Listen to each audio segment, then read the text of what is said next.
was the first EV that you drove that really like opened your eyes? My first plug-in vehicle was a plug-in hybrid Pacifica because we were trading out of an old Honda Odyssey, and so that made a big difference. When that showed up, it was just gorgeous. It was the nicest car we had ever owned. And then I saw an ad for the Ford Mustang Mach-E in late 2020, and I broke into a cold sweat.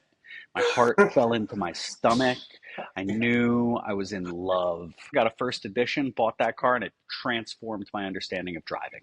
Oh, I have to say that your answer redeemed itself partway through because that whole like the Pacifica was so sweet. That's such a dad answer right there. Yeah. All right. So what do you tell a shopper today who comes in, who's eligible for the rebate, who's like, should I buy this car now or should I wait until next year because maybe the prices will drop? Like, Right now, with the existing tax credits and the historical downward price pressure that has caused the prices to be as low as they are, you're not going to see that again. Because when tax credits go away, leases will become more expensive, those residuals will be higher, the cars will be more expensive.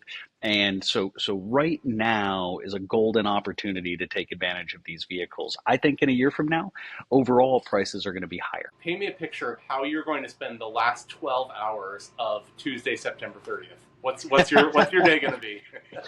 So I think on Tuesday, September 30th, I'm probably going to be sitting out with a pina colada on the beach somewhere because I'm going to have nothing left to sell.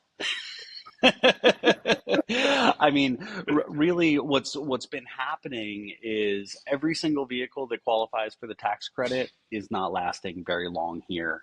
And the reality is, we're looking to sell down our inventory to be in a place where we can be a little bit more judicious about what we can sell for and what we can buy for on October 1st, because I think that there are going to be a lot of dealers that got into this space because of the tax credit. And once the tax credit is gone, it's not interesting to them anymore. And so any of their leftover EVs, they're going to look to wholesale and get rid of at lower costs. So I think that especially some of those vehicles in the mid 20s are going to lose value over the course of the next 90 days, as dealers who are not doing EVs because they believe in it or because it's part of their mission as they exit the space. And that reckoning will, like I said, take 2 to 3 months, and then we'll get a little bit more reasonable prices. Now, On September 30th, it's not just the $4,000 used credit that goes away. All new cars all new EVs get $7,500 more expensive, and so that ought to have the effect of increasing the used alternative, the recently used alternative. yes, and every time we look to purchase a car that's low mileage, late model, 1 year old, we always do the math. What is it new? Right? And the math is new minus the tax credit if it qualifies for the new EV tax credit. So a $50,000 Model Y is actually 42.5. So a 1 year old used one has to be sold for 7 grand less than that or more, right?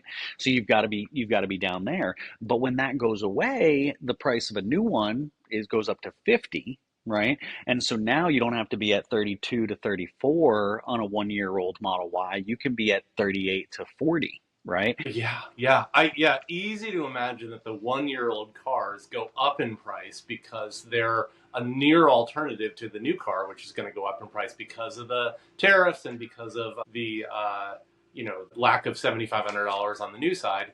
And then also easy to imagine that the 3 year old car is sort of like that's actually continues to be a really good deal.